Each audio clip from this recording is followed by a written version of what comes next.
A paz do Senhor. Podem tomar assento, vamos aproveitar que já foi feita leituras aqui nessa noite e vamos dar a continuidade na nossa matéria de ontem. Quero agradecer ao Senhor por essa oportunidade, ao querido pastor, presidente, pastor Luiz Gonzaga, os vice-presidentes, toda a diretoria da igreja, a coordenação do seminário. Deus abençoe a todos vocês que estão no templo, estão lá embaixo, estão no plenário, estão lá embaixo, e a todos os membros da igreja e os irmãos inscritos para esse evento maravilhoso, em nome de Jesus. Trago as saudações da nossa igreja, Assembleia de Deus Central em Bom Sucesso, Rio de Janeiro, da minha família, estão acompanhando os amigos. Deus abençoe a todos, em nome de Jesus. Ontem, nós demos a nossa introdução, priorizando a formação de obreiros com bases sólidas para crescer com qualidade. A introdução, a igreja precisa de obreiros capacitados.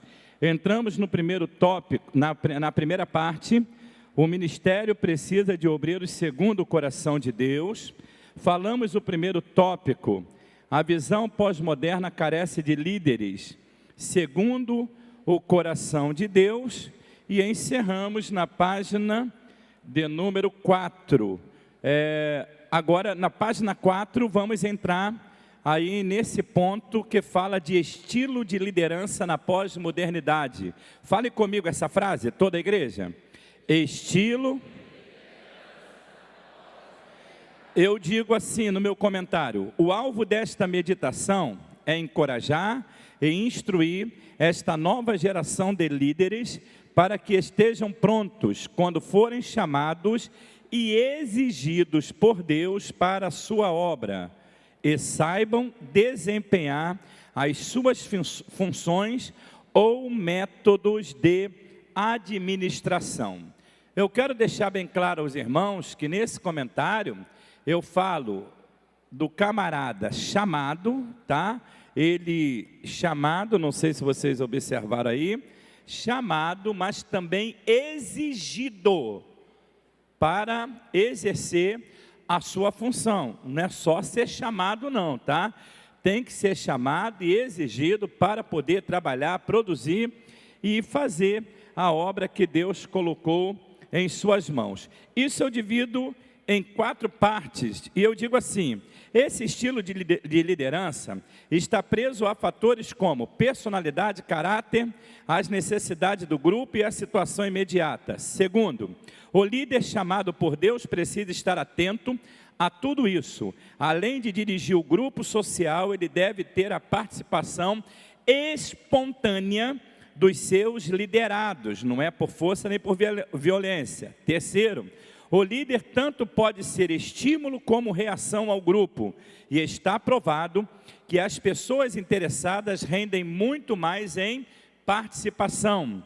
Quarto, os 3 tipos de liderança ou de lideranças fundamentais para o desempenho natural na vida do obreiro são autocrítica, liberal e a democrática. Vamos trabalhar essas 3 rapidamente. Fale comigo a primeira, autocrático, toda a igreja.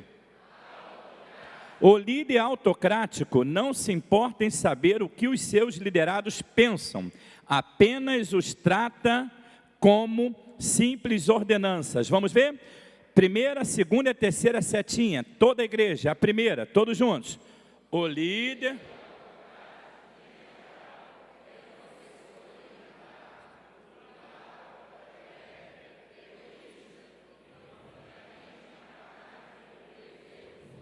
Segundo, o líder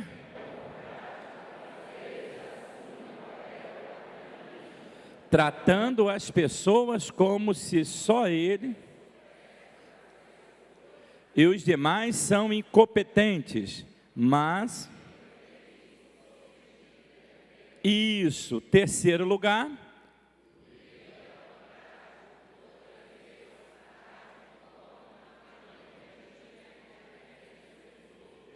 infundindo em seus seguidores um temor de... É aquele líder mandão, é aquele camarada que só ele sabe, ele é o dono da verdade. As pessoas podem até tentar fazer, mas nunca vai chegar no seu nível. Esse tipo de líder autocrático, ele não prepara as pessoas para a continuidade da obra. E eu costumo dizer, e quero falar aqui para este plenário lindo, eu costumo dizer que nós como crentes, como servo de Deus, nós precisamos, pastor, como líder, dar o caminho das pedras. A verdade é essa, é dar o caminho das pedras. E eu conheço um homem assim, que ele dava o caminho das pedras, ele direcionava o seu liderado. O nome dele é Moisés, foi o maior líder de todos os tempos, já foi trabalhado aqui no primeiro período, brilhantemente pelo pastor Carlos. Moisés, ele dava o caminho das pedras, porque é muito ruim quando o líder, principalmente o autocrático, ele não dá o caminho das pedras, ele não diz onde a pessoa precisa chegar com eficácia. E como Moisés, ele dava o caminho das pedras? Moisés, ele morre em Deuteronômio capítulo 34, ele morre em Deuteronômio 34, ele sobe o Monte Nebo, vê a terra prometida, morre e é sepultado pelo Senhor, diz a Bíblia, tá? No capítulo 34, ele sabendo que iria morrer, ele chama Josué, no capítulo 32, e dá o caminho das pedras. Eu vou usar aqui uma linguagem carioquês. Eu amo ser carioca, tá bom? Eu vou usar uma linguagem de carioca, uma gíria de carioca, até uma gíria. Ele dá o caminho das pedras no capítulo 32, versículo 2. Chama Josué e diz assim, eu vou usar a linguagem dos meninos lá da igreja, uma gíria. Quer arrebentar? Quer sacudir? Quer ser o cara da hora? Para Josué, vou usar a linguagem de obreiro. Quer ser bem sucedido? Quer ser muito abençoado no teu ministério? É como abraçar a Josué e dar o caminho das pedras para Josué. 32:2, sabe o que ele diz? Ele diz assim para Josué: goteje a minha doutrina como a chuva e destile o meu dito como o orvalho. Que coisa maravilhosa. Quer ser bem sucedido? Use a Bíblia, tenha a Bíblia, divulgue a Bíblia, fala da Bíblia. Olha, irmãos, Moisés, ele antecipou a Deus. Me perdoe essa linguagem, tá? Linguagem humana, tá bom, mestre? Linguagem humana. Ele antecipou Deus. Como? Ele fala para Josué: goteja a minha doutrina como a chuva e destile meu dito como orvalho. No 32, no 34 ele morre. Quando ele morre, entra Josué capítulo 1, versículo 1, Deus fala para ele assim: meu servo Moisés é morto. 2, tu e este povo atravesse o Jordão. Onde ele antecipou Deus, versículo 8, Deus fala para Josué: nunca aparte da tua boca o livro desta lei, antes medita nele dia e noite. Na mesma visão de Moisés, ele fala isso para Josué e morre. Depois que Josué assume, Deus dá a mesma doutrina para Josué. E o engraçado é que o texto fala dia e noite. Aí eu entendo que para ser um obreiro bem sucedido, ele tem que fazer exatamente o que Deus falou para Josué capítulo 1, versículo 8. Não sou pregador do triunfalismo, mas para ser um obreiro próspero, ele tem que fazer exatamente isso. E onde nós aprendemos isso na Bíblia? Salmo 1, o salmista repete esse texto. Como, pastor? Versículo 1, ele diz: bem-aventurado o varão que não anda segundo o conselho 2, não se detém no caminho 2, nem se assenta à roda 2, antes tem o seu prazer onde? E na sua lei medita.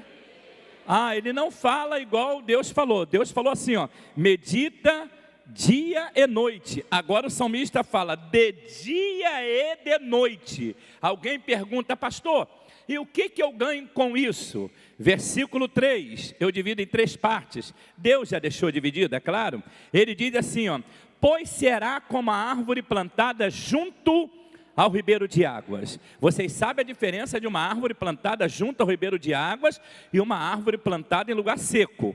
Há muita diferença. O texto fala: pois será como a árvore plantada junto ao ribeiro de águas. Segundo, o qual dá o seu fruto na estação própria. O obreiro que aprende o caminho das pedras, que não congrega com um líder autocrático, ele aprende a produtividade no reino. Sabe por quê? Ele não explode antes, ele não explode depois. Ele não acontece antes, ele não acontece depois. Ele não é fruto temporão. Ele não é um Efraim, um bolo que não foi virado. O texto fala categoricamente: pois será como a árvore plantada junto ao ribeiro de águas, o qual dá o seu fruto no tempo exato. É na estação própria. Ele não se adianta, ele não sai correndo a esmo, como Ahimaás saiu correndo ao encontro de Davi. Quando chega perto de Davi não tem mensagem. Cusi veio depois, mas quando ele chega, chega com mensagem, porque é o tempo exato. Não adianta ter cara de pregador, trejeito de pregador, ideia de pregador, se vestir igual pregador, botar sapato de 10 cores, gel no cabelo, um paletó todo enfeitado, uma pasta de prata desse tamanho, uma Bíblia desse tamanho, aprender linguagem de pregador. Oh, aleluia, eu declaro, eu determino, eu profetizo, recebo. Não adianta essas coisas não. Tem que estar no tempo exato de Deus, no tempo de Deus, para Deus honrar. Quantos podem dizer glória a Deus aqui? Pois será como a árvore plantada junto ao ribeiro de águas, o qual dá o seu fruto na estação, e tudo quanto fizer. Aí, meu irmão, eu amo essa frase: e tudo quanto fizer, mais uma vez, e tudo quanto fizer. Vocês sabem por que os judeus até hoje estão de pé? Vocês sabem por que o Vale de Ossos Secos de Ezequiel 37, ele teve vida em 1948, quando Israel voltou ao cenário mundial? Aquela profecia já se cumpriu parcialmente, é claro que tem coisas aí para o futuro. Sabe por quê? Por causa da palavra. A Bíblia fala sobre isso: o qual dá o seu fruto na estação própria, e tudo quanto fizer prosperará. Vou fazer um exercício aqui, pastor, mas os mestres que estão aí, não é a doutrina da predestinação fatalista não. Eu já estou me resguardando. Não posso fechar a porta, né? Gostou dessa, né? Não posso fechar a porta. Então não é doutrina de predestinação fatalista não. Mas os judeus até hoje são abençoados por causa desse texto. O salmista fala no Salmo 1. Aí vem o salmista do Salmo 112 e repete, mas com uma grandeza que nós vamos viver isso aqui, pastor. É só um exercício. Olha o que diz o Salmo 112, 1, 2 e 3. Anotem aí, nunca mais esqueçam desse salmo. Israel vive esse salmo e até hoje, vou dar só uma palhinha enquanto você anota, porque eu trato dessas verdades no meu livro de escatologia bíblica. Pena que não vai dar para todo mundo, só tem 5 lá embaixo, só tinha 5 lá embaixo. Mas olhem bem, Israel até hoje goza desse privilégio, que eu vou falar aqui nessa noite, dessa prosperidade. Israel é do tamanho de Sergipe, o menor estado do Brasil. Israel, aquela terra bem pequena, Israel pequeno, mas é considerado como primeiro mundo, falando de armamentos nucleares, armamentos bélicos, falando do capitalismo. Deus falou para aquele povo que iria enviá-los a uma terra que mana leite e mel, não é leite de vaca, não é mel de abelha, é prosperidade mesmo, é abundância para eles de uma forma maravilhosa. Deus, ele sempre deu sinais. O pastor Carlos estava falando aqui de José, ramo frutífero. Eu me lembrei, pastor, quando houve fome na terra, José passa a ser o administrador lá no Egito. Lá no Egito ele passa a ser o administrador, mediante um sonho de Faraó, a interpretação de José. E a coisa mais linda que eu que eu já li na Bíblia, é quando Faraó chama José, porque o seu criado falou que José tinha esse dom de interpretar sonhos. Aí José vem e interpreta o sonho para Faraó. Faraó é tomado de espanto. Guarda esse texto, Gênesis 41, 38 e 39, o texto ele diz assim: Faraó olha para um lado e para o outro, depois da revelação de José, e em crise, ele para e diz assim: onde acharíamos um homem como esse administrador que tu está falando? Onde vamos achar um homem como esse? Ele pensou, os reitores das faculdades egípcias, que eram as maiores faculdades do mundo da época era egípcia, aí não penso em ninguém. Reitor quem? Reitor fulano, esses camaradas são bons demais, mas não dá para ser esse administrador. Onde acharíamos um homem como este? Aí ele olha para José e diz assim: visto que Deus, Faraó dizendo, visto que Deus te fez saber tudo isto, ninguém há tão sábio e entendido como tu. Você pode dar um glória a Deus aqui? Deus faz isso. Aí José passa a ser o administrador, o superintendente, ele passa a ser o mentor, o reitor, ele passa a ser tudo ali naquela hora. Enquanto o Senhor ministrava, veio isso na minha mente, no meu coração, porque ele ferve de palavras boas. Aí quando o Senhor falou José, ramo frutífero, eu me lembrei de algumas colocações. Por exemplo, a Bíblia diz assim: em todas as terras havia fome. Segundo, no Egito havia pão. Terceiro, eles vinham ao Egito para comprar pão. Mas quando entra no quarto lugar, meu irmão, eu fico todo arrepiado, porque o texto ele fala assim: das mãos de José. Ramo frutífero. Você pode adorar ao nome do Senhor? Você pode adorar ao nome de Jesus? Glória a Deus. Israel goza disso, meu irmão, goza disso. Daqui a pouco eu vou dizer por quê. Porque esse ensinamento eu vou dizer por quê. Salmo 112, 1, 2 e 3, olha o que diz o texto. O texto fala: bendito o homem que teme ao Senhor. Quantos aqui temem a Deus? Falei que vou fazer um exercício. Segundo lugar, olha o texto: bendito o homem que teme ao Senhor e tem o seu prazer em seus mandamentos. Quantos aqui têm prazer na Bíblia? Digam aleluia.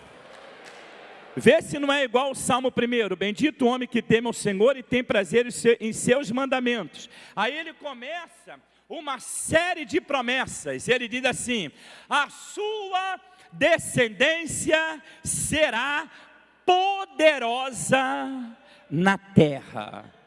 Ontem eu estava conversando, me perdoe esquecer o nome, com a esposa do coronel. Ela disse assim: meus filhos são uma bênção. A senhora, nem eu imaginava que eu iria falar isso aqui hoje. Mas olha só, olha o que diz o texto: a sua descendência será poderosa na terra. Olha bem, olha só, a sua descendência são os seus filhos, será poderosa na terra. Mas a promessa ou as promessas de Deus não param por aí.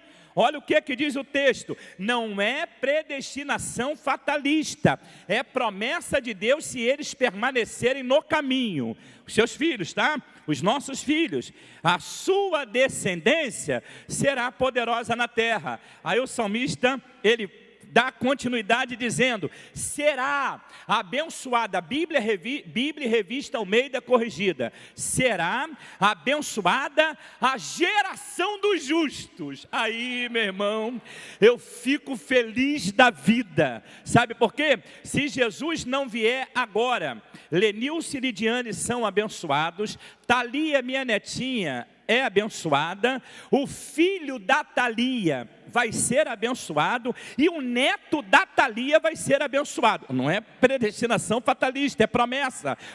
A sua descendência será poderosa na terra, são os meus filhos.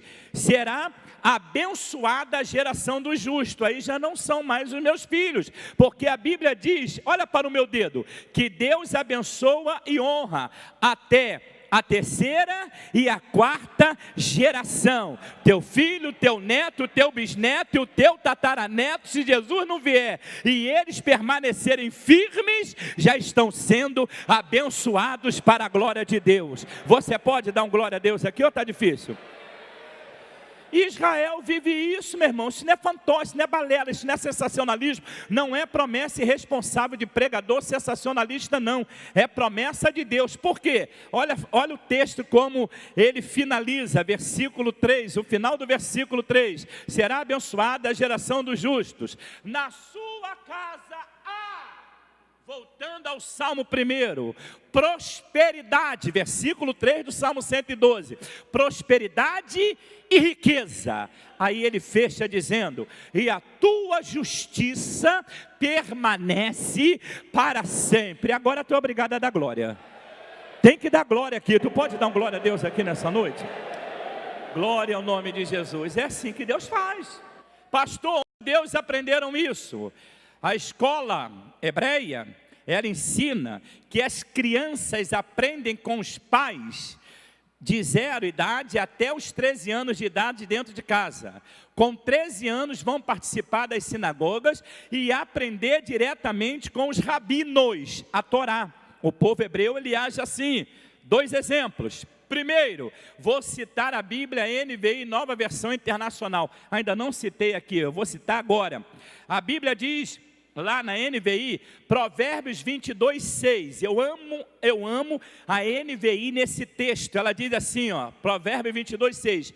Educa o menino no caminho que deve andar, para quando envelhecer não venha desviar dele. Quando fala educa, está falando de pedagogo, de pedagogia, está falando de educação, mas é uma educação familiar. Aí eu descubro, pena que vou falar dele várias vezes e não vai dar muito tempo, eu descubro na Bíblia um que foi educado desta forma e foi alcançado por Deus. O nome dele era Timóteo.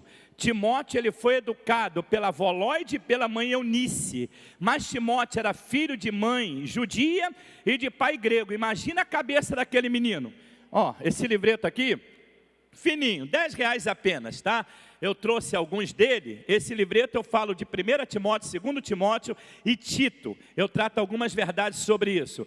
Timóteo, ele aprende dentro de casa com a mãe, mas vem o pai com a filosofia dos especúrios, lá da Grécia, aquela coisa toda, e infiltrava na mente de Timóteo contra o Evangelho. Então a cabeça de Timóteo vivia numa paranoia tremenda. Mas Atos dos Apóstolos, capítulo 14, Joséfo, historiador hebreu, apenas historiador hebreu, contemporâneo de Cristo, defende a tese que em Atos dos Apóstolos, quando Paulo chega em Derbe, em Listra, pela primeira vez, e prega naquela cidade em Atos 14, versículo 7, ele olha o enfermo e diz: levanta-te direito sobre os teus pés. Ele levantou-se e saiu andando. Paulo toma uma coça e batem tanto em Paulo e no seu companheiro que pensaram que eles morreram. Pegaram os dois, lançaram como mortos para fora da cidade. Vieram os varões piedosos, cuidaram de Paulo. Paulo é restaurado, vai embora. 2 anos depois ele retorna em Atos 16. Quando ele chega em Atos 16, de novo em Derbe, em Listra, para fazer o que Deus mandou, aí ele encontra, pastor, um mancebo, um jovem de aproximadamente 16 anos, por nome Timóteo. Segundo Timóteo 2:1, ele chama Timóteo meu filho na fé. Joséfo entende que Timóteo se decide para Cristo naquela primeira viagem de Paulo. A cabeça ainda confusa, o pai grego, a mãe judia, mas ali ele se converte. Quando Paulo volta, ele já é crente, aí sai nas viagens missionárias com Paulo, mas hora nenhuma a Bíblia esconde a origem de Timóteo. E qual era a origem de Timóteo? Era aprender Bíblia dentro de casa, a educação, a disciplina dentro de casa. Onde está isso na Bíblia? Guarda, 2 Timóteo capítulo 1, versículos 3, 4 e 5, Paulo diz assim: dou graças a Deus, a quem desde os meus antepassados sirvo, com uma consciência pura de que sem cessar faço memória de ti em minhas orações noite e dia, lembrando-me de tuas lágrimas para me encher de gozo, da fé não fingida que há em ti, o qual habitou primeiro na tua avoloide, em tua mãe Eunice, e estou certo que também habita em ti. E aí, pastor, só um versículo não dá para virar doutrina. A hermenêutica fala sobre isso. Ah, é? Aí Paulo repete, lá em 2 Timóteo capítulo 3, 15. Ele chama Timóteo e diz assim: tu conhece as sagradas letras desde a tua meninice. Você pode dar um glória a Deus aqui? Você pode aplaudir ao Senhor aqui? É melhor, pode aplaudir ao Senhor aqui nessa noite? Dando glória a Deus, é claro. Aleluia, glória a Deus. Nós temos que aprender com essas verdades da Bíblia, tá? Então o líder, voltando aí, o autocrático, ele não entra por esse caminho, sabe por quê? Ele não gosta de alguém venha contradizê-lo. É o sabichão das quebradas. O pastor estava conversando aqui no primeiro dia, os pastores, não me lembro qual deles, mas falou que tinha um pastor na região que era contra os irmãos fazerem curso teológico, porque os irmãos iam ser mais inteligentes do que o pastor. Irmãos, isso não cabe mais em nosso meio. A Bíblia diz assim, ó, dá sabedoria ao sábio, e ele se torna mais sábio. Nós precisamos saber que dando sabedoria aos sábios, os sábios nós vamos nos tornando mais sábios. Quando eu levo os membros da minha igreja a aprenderem Bíblia, eu entendo que eu preciso aprender mais, porque eu tenho que dar mais qualidades para eles. Se eu ficar no marasmo, na mesmice, no ostracismo espiritual, eles não crescem e eu também não cresço. O líder autocrático, ele não gosta que alguém venha contradizê-lo. Ele é sempre contrário a isso, ele não quer ver essa prosperidade na vida dos irmãos e automaticamente não vai dar o caminho das pedras. E nós temos que aprender a dar o caminho das pedras. Nós temos que aprender essa doutrina do ir mais além, do ir mais adiante. Eu vou falar mais sobre isso no outro ponto. Vamos lá. Segundo, estilo de liderança. Primeiro, autocrático. Segundo, fale comigo, liberal. A chamada liderança liberal, vocês vão ler aí, laissez-faire, só que é uma palavra francesa, eu não tenho muito esse jeitinho, mas tem que fazer biquinho, é assim, pastor, laissez-faire, eu não tenho muito sou meio grosso, hein, coronel? Aqui, sou meio grosso para esse negócio, dá para perceber, né? Mas o laissez-faire, tem que fazer esse biquinho aí. Essa liderança, nós encontramos ainda dentro da nossa denominação, das nossas igrejas. Olha o que eu digo, como é chamado, é de origem francesa e significa, deixa fazer. O lema do líder liberal é, deixa correr, deixa como está, para ver como é que fica. Quer ver? Lá na frente, tudo se acerta, meu irmão. Deixa para lá, não esquenta a cabeça não, e eu já vivi muito no evangelho, eu já vi muitas coisas, deixa o negócio aí quebrando, a situação piorando, lá na frente se acerta. O nome dessa liderança é a liderança liberal. Ele ainda diz assim, ó, tem muitos pastores aí morrendo de infarto, tem pastores aí morrendo de derrame, porque eles quiseram a coisa tão certinha, que acabaram, estão tudo doentes aí, e os pastores mais liberais estão tudo aí saradão, correndo, malhando, ativo e tal, porque deixa a coisa como está. Meu irmão, Não interessa se tu vai morrer daqui 1 ano, 10 anos, tu vai ficar doente daqui 1 ano, 10 anos. Tu tem que saber que Deus te chamou como líder. E como líder não pode ser um líder liberal. Não pode deixar como está para ver como é que fica. A cobrança vai vir em cima de você. Tem várias partes da Bíblia, uma delas é procura... Aliás, eu ia falar esse texto aqui no último dia, que eu ganhasse mais a simpatia de vocês, aquele texto de Provérbios, procura conhecer o estado de tuas ovelhas. Isso é lindo, não é lindo esse texto? Procura conhecer o estado de suas ovelhas. Já leram o finalzinho? Põe o teu coração no gado. Deixa eu dar uma interpretaçãozinha rápida. Não me leve a mal o que eu vou falar aqui, tá? As ovelhas, levante as mãos e diga aleluia. Eu esqueci teu nome, meu pastor. Esqueci.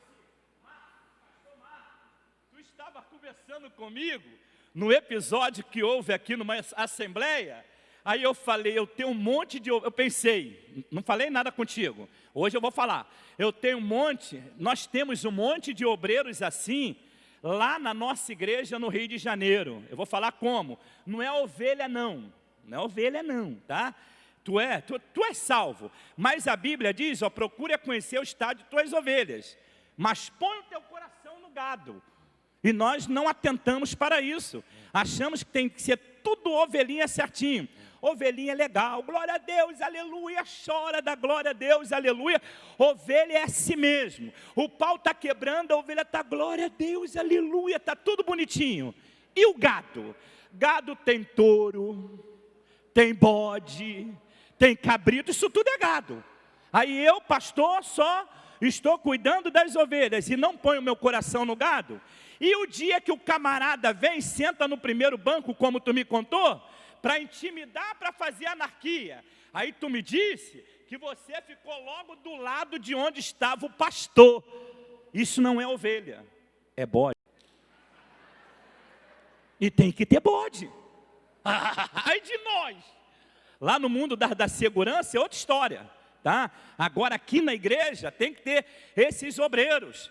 Quando chega um bêbado que quer tumultuar o culto lá na nossa igreja, eles estão me vendo agora, glória a Deus, aparece um monte de obreiros cheios do Espírito Santo, mas os bodes.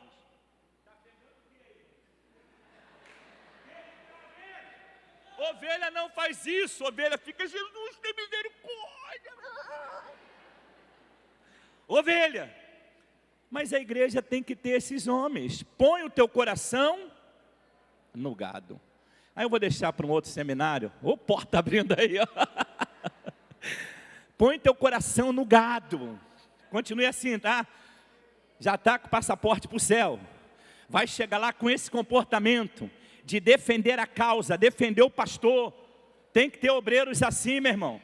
Ninguém, aqui eu não sei se eu posso falar isso, ainda mais com um coronel no culto, mas lá no Rio de Janeiro eu digo, ninguém vai para a boca de fumo fazer tumulto. Nunca vi. Nunca vi bêbado e fazer tumulto em boca de fumo, nunca vi, não tem. Agora na igreja, pensa que todo crente é bobo. Aí vem na igreja, quer quebrar banco, quer afrontar pastor, quer xingar dentro da igreja, quer falar alto, quer trazer tumulto no culto. Aí aparece logo esses obreiros abençoados, o gado se coloca do lado, já pega por aqui, tu quer assistir o culto quietinho ou tu quer ir lá para fora? Ah, se eu tivesse esse corpão, hein, Marcos? Se eu tivesse, eu ia ser um desses. Glória a Deus, glória a Deus.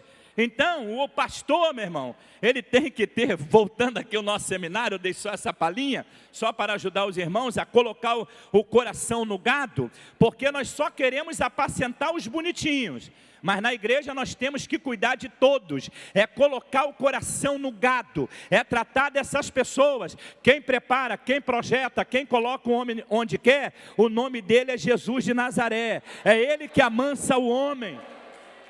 Entrou brabo, entrou esse camarada meio explosivo, o Espírito Santo vai trabalhando, daqui a pouco ele está aí adorando a Deus, que é uma coisa maravilhosa, que é o caso do pastor também. Então, a liderança liberal, ela deixa a coisa correr solta e não pode. Vamos ver?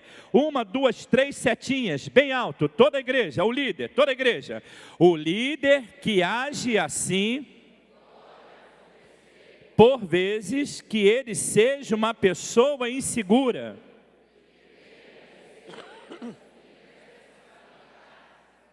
Segunda, também é muito comum em nosso meio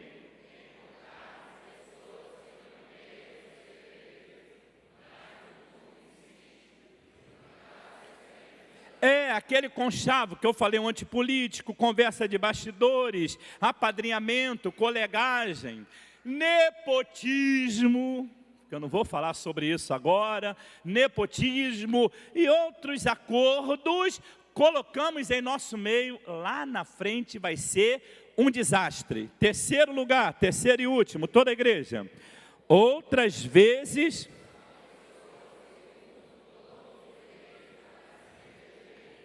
mas ao adquirir cargo,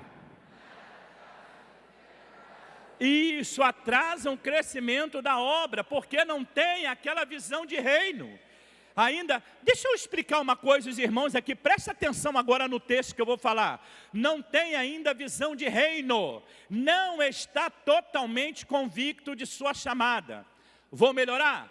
Lê Bíblia, vem a culto de doutrina, vem a escola bíblica dominical, faz ETAD, curso teológico, mas ainda não aprendeu a essência da revelação da palavra, não descobriu aquela forma de Jesus falar conosco. Eu conheço um caso assim na Bíblia, vocês conhecem? Quantos já pregaram, já ouviram pregação, ou já citaram aquele texto, Jesus acalma a tempestade? Quantos já ouviram isso aqui? Quantos já ouviram? Eu também. Vocês creem que Jesus acalma a tempestade?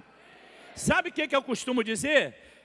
Se o irmão puder botar aí na tela Lucas capítulo 8, versículo 22, vai ser legal para nós. Sabe o que eu costumo dizer? Eu costumo dizer que precisamos entender de forma clara a voz do mestre. E para isso eu não preciso tomar um tempo aqui de, deixa eu ver, 1, 2, 3, 4 tópicos, 25 minutos em cada um, daria o quê? 50 minutos, mais 50 minutos, 1h20, dá 5 minutos de introdução, isso é, se for correto, na homilética, 5 minutos de introdução, 5 minutos de fechamento, 1h30 minutos, 1h30 para dizer que Jesus acalma a tempestade. Dá para botar aí na tela? Botou.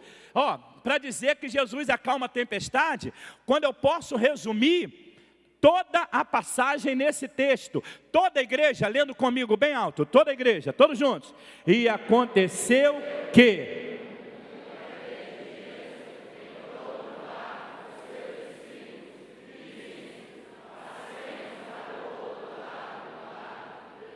Agora olhem para cá, quando Jesus ele faz isso, os discípulos estão com ele. E aí, pastor, Jesus fala, se acomoda, e a Bíblia diz que de onde eles partiram para o outro lado, no meio da viagem, as ondas, os ventos eram contrários, vento contrário.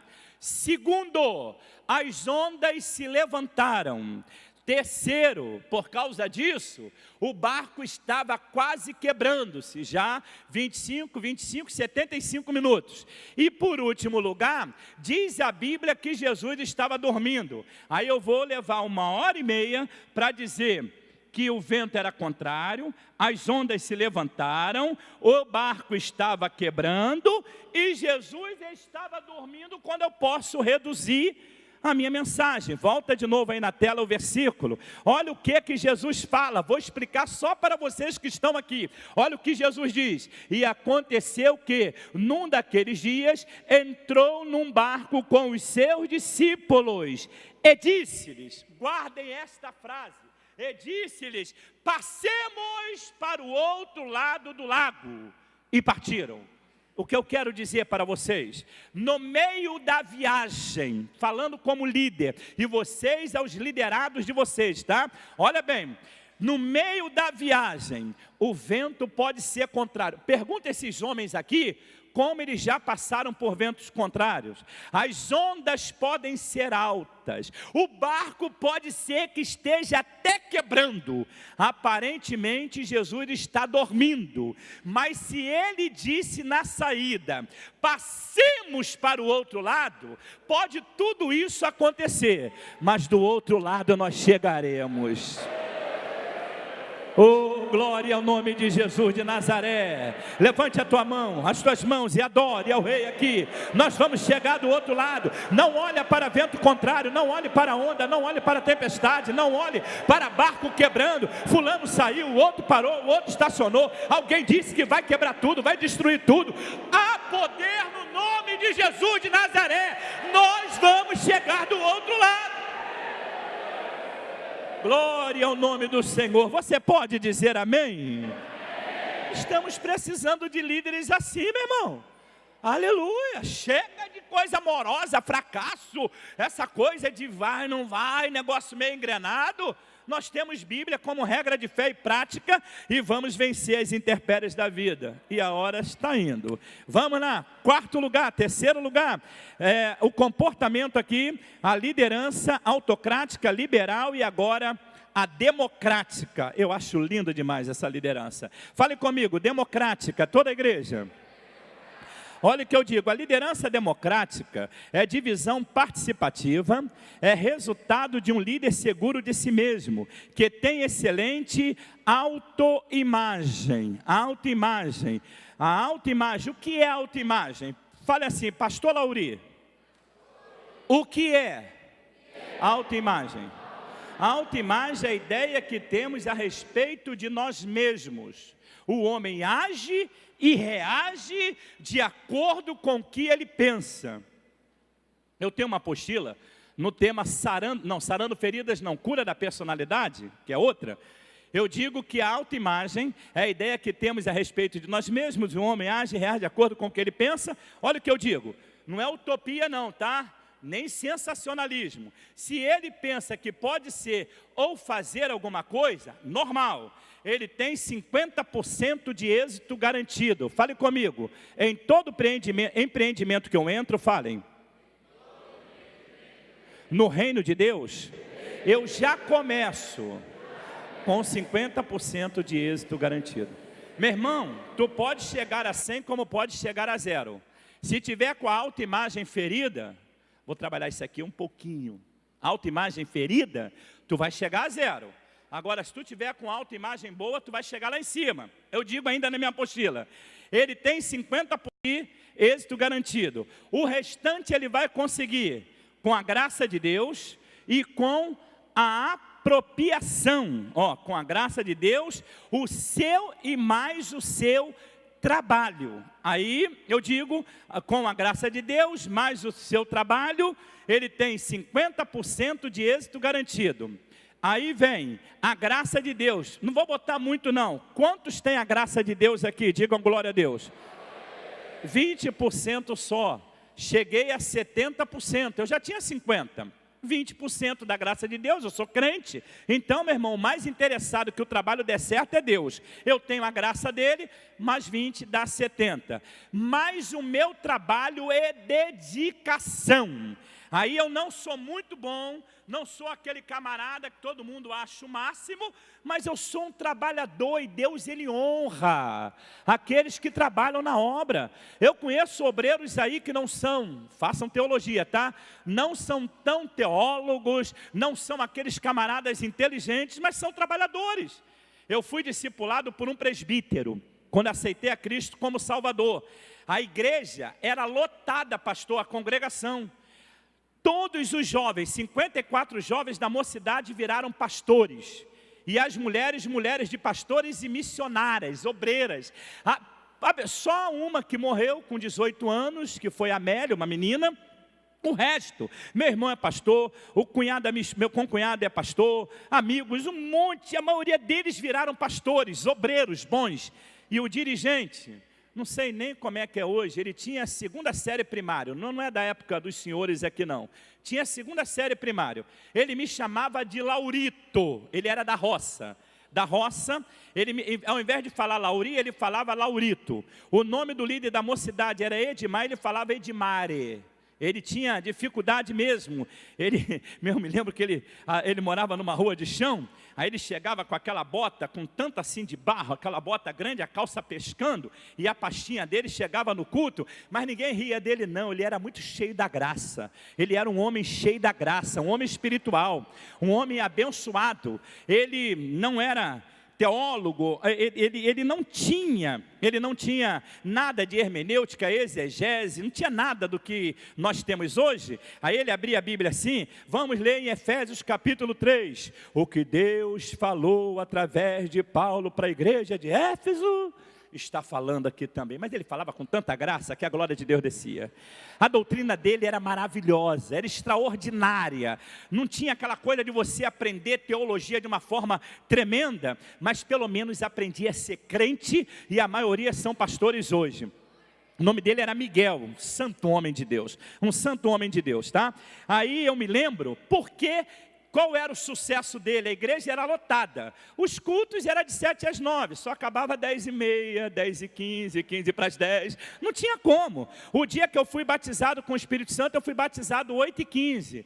Ele, por fim, deu a bênção apostólica, empurrando todo mundo para fora da igreja, 11h20 da noite. Aí o fogo continuou no pátio, que depois na rua, 1h30 da manhã, ainda tinha crentes falando em línguas estranhas em frente à igreja, para a glória do nome de Jesus. Por que esse homem era bem sucedido? A escola, só para encurtar, pastor, a escola bíblica dominical começava às 9 da manhã, 7 horas da manhã ele estava de joelho. Não é normal? Só Deus na vida desse homem. Glória, eu tenho a saudade do presbítero Miguel. Já pensou? Começava às 9, ele chega, 7 horas ele já estava orando, Jesus! Era assim que ele falava, oh Jesus, e abençoa o teu povo. Só orava pelo povo, acho que ele nem lembrava dele, acho que ele nem existia na cabeça dele. E orando, começava a escola, terminava 11, olha o que acontecia, todo mundo ia embora para casa, ele ia também, ele morava 25 minutos da igreja, ia a pé para casa.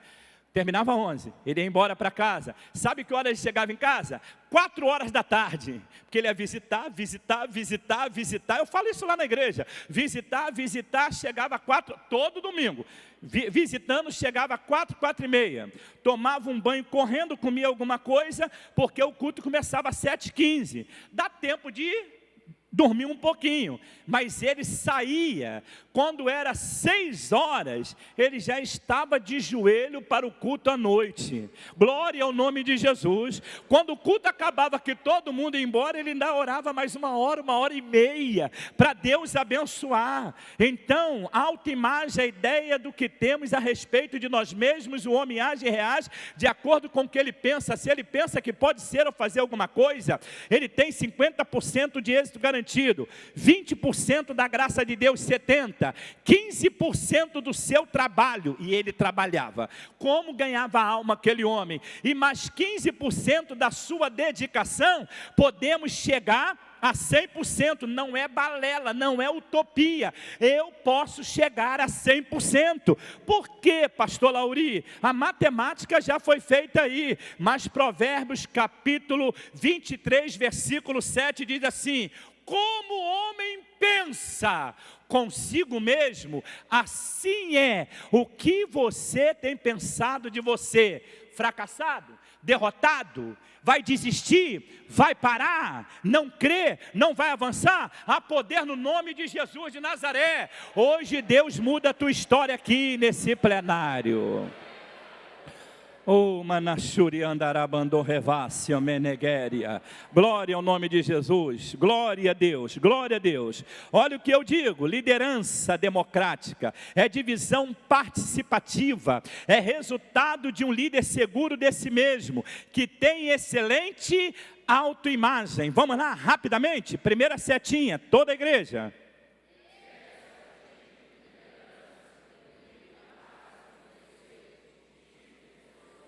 E tenta trabalhar com cada uma, respeitando e descobrindo novas possibilidades. Segundo lugar, o líder estimula o grupo e procura manter sua paciência, competência, tolerância e honestidade. Quarto, esse tipo de liderança, um senso positivo, bem consigo mesmo. Quarto, todos os líderes que têm esse tipo de comportamento agem assim. E por último lugar,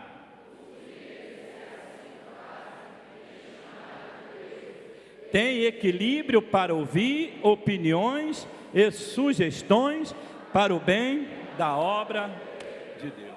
Pastor, dá saudade desses líderes, desses homens, dá vontade de abraçá-los, de levar todos vocês para congregar esses líderes que estão aqui, lá em Bom Sucesso, lá no Rio de Janeiro. É longe, mas quem dera, né? Que bênção, líder assim. E ao contrário, pastor, o homem com uma autoimagem ferida. Eu preguei aqui uma das noites e falei da autodepreciação, acho que foi domingo, que é a pessoa que tem um dom de se depreciar. É tirar o seu mérito, é tirar o seu valor, é tirar o seu preço. Eu falei isso aqui, não veio domingo? Então, você não ouviu, mas os que vieram ouviram. A autodepreciação, ela busca o clausulo, o isolamento, ela se esconde, ela se omite, ela não reage diante da realidade. E o líder que não tem essa autoimagem, ele age assim. Vamos abrir as Bíblias? Pode botar na tela, se possível, capítulo 21 de 1 Reis. É a última leitura que eu faço nesta noite. Tem amanhã de manhã. Primeiro e segundo período, estaremos aqui. Eu, pastor Carlos, botou na tela? 1 Reis, capítulo 21. Se alguém puder ficar em pé e ler, já está na tela. Versículo 1. Vamos ler bem alto, versículo 1. Toda a igreja junto, todos juntos.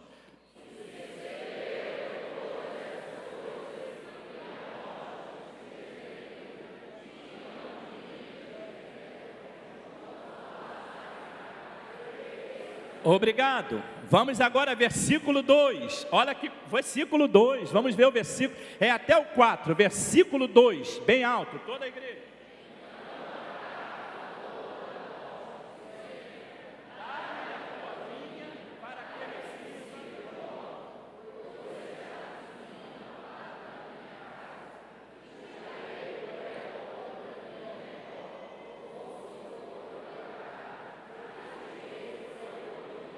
Obrigado. Agora o 3 é mais fácil. Versículo 3, toda a igreja. Guarda-me o Senhor. Obrigado. Agora o versículo 4, que é o que eu quero tratar com vocês nessa noite. Toda a igreja.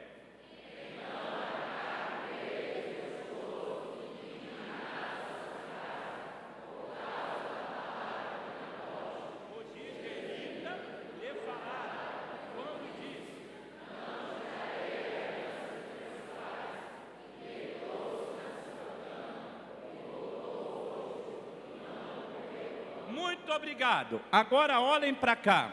Esse texto aí, poderíamos dar um tema a esta passagem.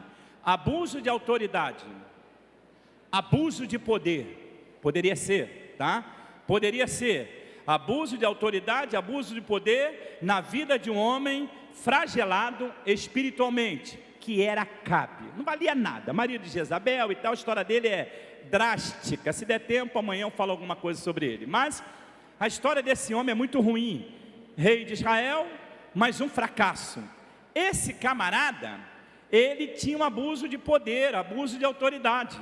Ele chega para Nabote, só que ele se deu mal. Graças a Deus encontrou um crente pelo caminho. Ele chega para Nabote e faz 3 investidas, que eu poderia criar um tópico das 3 investidas, colocando o nome assim: as 3 investidas de Satanás contra o homem de Deus.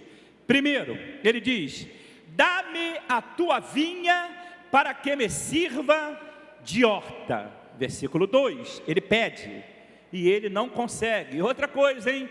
Vinha, não tem nada de horta, mas estava próximo ao muro do seu palácio, ele queria agregar tudo. Ele tinha o poder, ele tinha o governo, ele tinha a monarquia, ele era o dono de todas as coisas, mas a vinha era de Nabote. Aí ele perde a vinha e não consegue. Segundo lugar, ele quando não consegue, ele vem com a segunda investida, que isso aqui dá uma pregação de 2 horas, tá? Ele vem com a segunda investida. Ou então, eu vou trocar a tua vinha e vou te dar uma vinha melhor.